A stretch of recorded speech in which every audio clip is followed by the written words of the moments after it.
Mahilig ba kayo sa Loming Batangas? Tara, pasyalan natin ang masarap na lomi sa San Juan.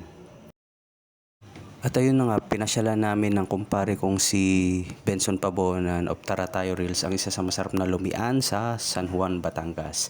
Ayun nga, malapit lang sa kanila dahil San Agustin lang naman siya, kaya-kaya lakarin.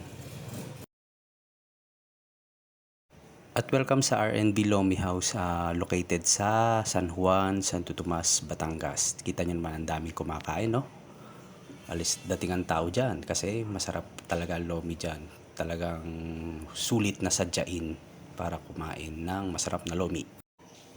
Kitang-kita mo rin kung paano nila niluluto o pine-prepare yung in-order mong lomi kasi malapit lang naman yung kanilang kusina sa mismong dining area ng mga customer.